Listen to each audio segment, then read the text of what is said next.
Hello. Today I want to just talk just a little bit about costumes and costume designing because I'm going to be doing a series of videos about costumes and I just want to encourage people to wear costumes. There's a real benefit to it. And so I've got a story that I want to share with you about how I got involved in costume making and why it's become such a big thing with me. Here's my story. I have a passion and a love for costumes because it all came from a moment of denial when I was a child. I was probably 7 or 8 years old, and my sister, 3 years younger than I, we were living in a home that belonged to this other woman. We rented it from her, and there was a section of the house that I think it was an old kitchen that they no longer used. We just kind of passed through it when we came into the house and into the kitchen. And so this room was there, and it had boxes of stuff. And we never looked in those boxes before, but that particular day, we just started looking into the boxes, and they were filled with clothes. And we're just little girls. We're little, and these clothes were women's clothing. There were shoes, there was dresses. I mean, a short dress on a woman would be a long dress on a little girl. So we saw these, we discovered this box of clothes, and we said, hey, let's dress up. And so we were trying all these clothes and putting together these outfits. And we were having so much fun. I cannot tell you how much fun we had that day. But the lady of the owns the house, landlord, I guess you could say, she was more like a friend, but I guess she was the landlord. She was visiting. She was in the house visiting with my mother, my stepmother, and they were having coffee or visiting or whatnot, because she often came to our house. And my youngest sister was had a special relationship with the woman because she used to take care of her when she was a baby. Because when my parents divorced and my dad remarried, he had 4 kids, and the youngest was 6 months old. And the new wife was 19 years of age, and taking care of 4 children at that age, I'm sure was tough. It was really hard for her. So Pa, the lady we called Pa, it's a strange name, but somebody called her Pa, and it sort of stuck. Usually Pa is what you call the male, but she's the woman of the house, and she got the nickname of Pa. She was always just Pa. She was like a grandmother because she used to bake cakes for our birthdays. She used to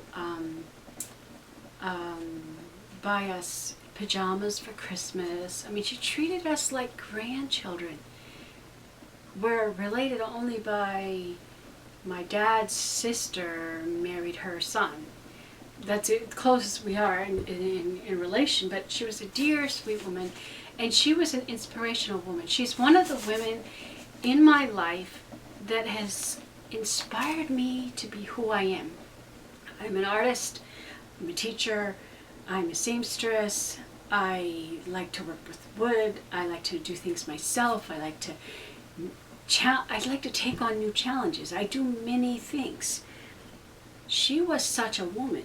She made butter, she sewed, she taught me how to knit, she taught me how to crochet, she encouraged me to learn how to sew. She used to sit at her sewing machine and sew.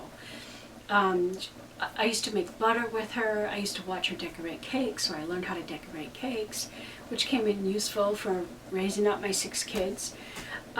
Just a lot of the things that she did. I mean, she even had an old dollhouse that she never let us touch it when we were little. It wasn't until we got into the pre-teen years, no, I guess we were teenagers, when she finally let us play with the dollhouse. It was like, don't touch, because we probably would have broke it.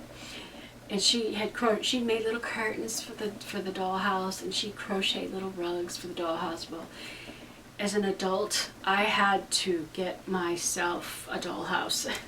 I have one, and it's another ongoing project, and a future video of, because I haven't made the curtains yet. I have crocheted a little rug, but I haven't made the curtains yet, and I haven't finished it. I haven't finished shingling the roof. There's projects that's still pending. Well, anyways, so that day we're trying on these costumes. I got sidetracked. Sorry. We were trying on these. Well, they were costumes to us. They were clothes that were too big, and so here we were, all decked out. Shoes too big, dresses too long, and we're just having so much fun. Well, the visit was over, and Pa and my stepmom stepped out of the kitchen door, and they see me and my sister dressed in these clothes that are way too big for us. Well, my stepmother immediately got embarrassed because she thought we were trespassing and touching things that didn't belong to us, and she got all upset. Whereas Pa just laughed. I'm sure to her it was a funny sight to see these two little girls dressed in these oversized clothes. But my stepmother got really mad about it, and she yelled at us, and she told us to take those clothes off. They don't belong to us, and we shouldn't touch them, and to put them back and never touch them again. And she never allowed us to touch them again. I guess we never tried. We didn't want to cross her path, so we didn't try. But you know what? That denial of a very fun thing that as a child, it left an impression on my heart and on me. And so I said, what harm is it in children dressing up in costumes? That was one of the fun parts of my growing up. We used to do the Halloween thing, and I loved it. I loved the costumes. And it was a time when we could get into costumes. And whenever there was a competition at school, I would, out of whatever I could find, I would create costumes for my sister. And she remembers some of the costumes I made. One year I turned her into a lion. I put a tights over her head or pantyhose or something, and I ripped up some corduroy fabric, long strips, and I attached it so she had long mane. One year I dressed her up as a pilgrim, and I just took slips and slips so she could have the fullest skirt possible. And I don't remember which costume won, but I remember she went to school with a costume that I created as a child, and she came home a winner. And I was like, yay, one of my costumes won an award. Even as an adult, some of my costumes have won awards. My daughter wore a costume that I designed and wore it to the state fair, and she got first place, and I think we won, I don't remember how much money we won. And she got to ride in the parade in her costume, and that was a fun time. So costumes has been with me since that day that I was denied. If you want to encourage your kids in something, just go ahead and deny them, and they will want that very thing that you denied them. So as my children were growing up, if they wanted a costume, I would provide it, I would create it, I would make it up. I can remember one year, my oldest, he went around, I made him a Joseph coat, a shepherd Joseph coat, a coat of many colors. I had this piece of fabric. It wasn't even much of a fabric, and I made him a little tunic, and he wore it every day. And then we took a cloth diaper and put it on his head and tied a rag around it, and he was a shepherd. He was Joseph, the shepherd, and he wore that until it just, wore out. When I got a little older, I made a bunch of capes, and my kids were running around the neighborhood practically the whole summer with capes. And then the other kids in the neighborhood say, I want a cape too. So I started making capes for all the kids in the neighborhood. And so we had that year, all the kids in our neighborhood, were running around in capes, and they felt special. They were Superman or Batman or whatever in their little capes. So I try to encourage my kids and let children be children. And you know what? That's nice. A cool thing about costumes is that when a person puts on a costume, somehow it affects them. They feel like a kid again. They're relaxed and at ease. I've seen people it changes the atmosphere of the party or the event. One time we planned a Victorian Christmas banquet, and we tried to encourage everybody to dress up, and it was special. It was a great memory, made awesome photos, and everybody had a fun time. We even decorated with Christmas. We decorated the tree Victorian Christmas. We brought in all the Victorian things to give it that feel. One time we did a Christmas in the Castle theme with a medieval theme, and we created a grand entryway where you have to walk up the ramp and in through this castle gate doorway, and we had a court announcer announcing the guests and we had the lights dim because it was dark in medieval times. We had a puppet stage we had made out of cardboard that we used for Vacation Bible School. We had that as a backdrop, and the people had so much fun. We had the largest attendance to that banquet because of the costumes. The costumes transform the event. So I'm really excited about this next week. Because I know that I have at least 35 people that are going to be in costume, and I don't think the church has done this before. I got that started in another church, and it became like a highlight of the year. And now they continue to do it. They have an old-fashioned day every year, and it's like, besides their missions conference, it's like one of the favorite days of the year. And so everywhere I go, I suggest, let's have an old-fashioned day. And you know what? October is a great month to do an old-fashioned day because the weather is cooler, and some of these costumes, it's got a lot of fabric, especially these long ladies' dresses, and with slips and everything. I mean, you can get hot. So October is actually a great month to be in costume. So that's what I'm all about right now. That gives you an idea of future videos that you can expect to find on this channel. My website, where I don't have all the costumes on my website. I'm still building it, but the website is Art Is My Hobby, and if you look in the menu bar, you'll see Costume Closet, and you'll read a little history, and you go to the gallery, and you'll see I've got different categories of types of costumes.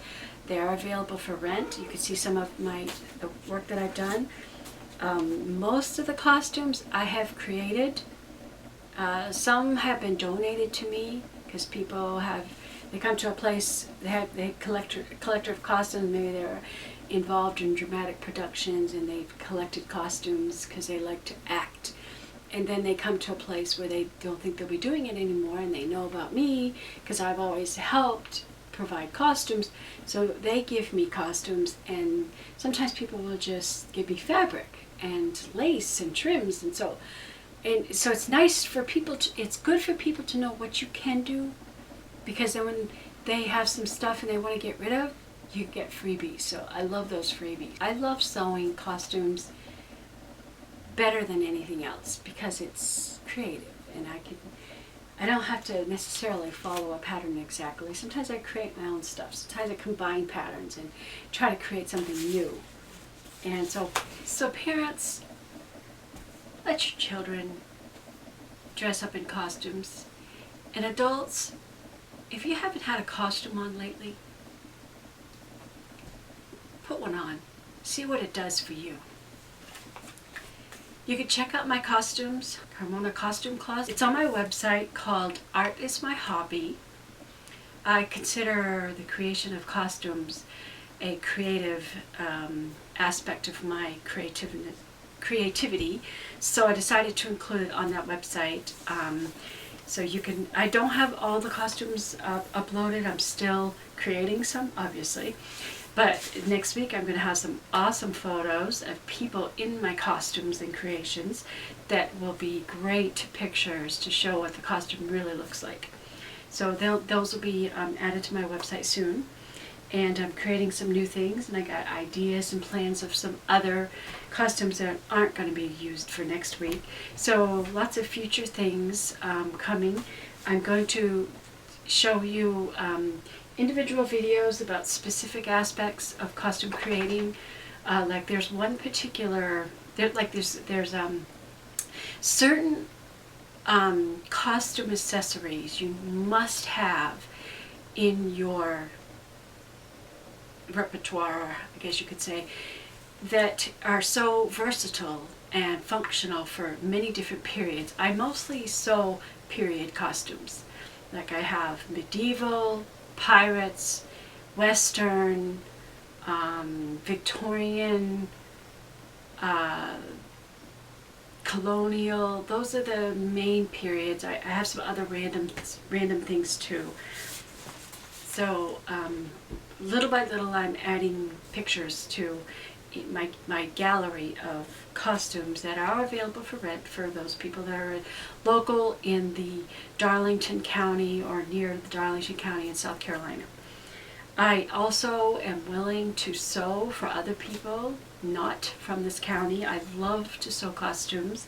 I have a whole collection of costume patterns. So I might even have the pattern already of a costume, your perfect dream costume. But of course, you have to give me time. I'm a busy woman.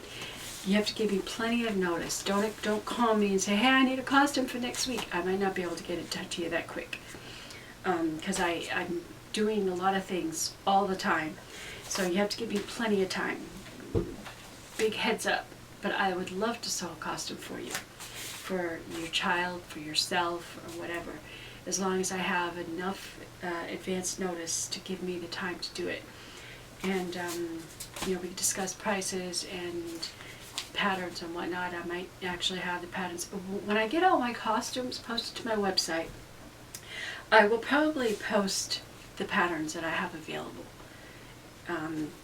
so that you can get some ideas about what I could do. And I would some of these patterns that I have are just amazing. And I bought the pattern thinking one of these days, I want to create that costume. And so maybe you'll be the person who'll say, I always wanted to have and you'd be the one to ask me to make that costume for you. So we could discuss prices when you can contact me through my website. There's always a contact me button. You just click that and you'll be able to send me an email and we'll communicate through email. You can follow me on Facebook. Just look up my name, Deborah Carmona. My Facebook page is public, so you can easily find me. And don't forget to subscribe to my YouTube channel to see all of the cool things that I do. Thanks for watching. Bye.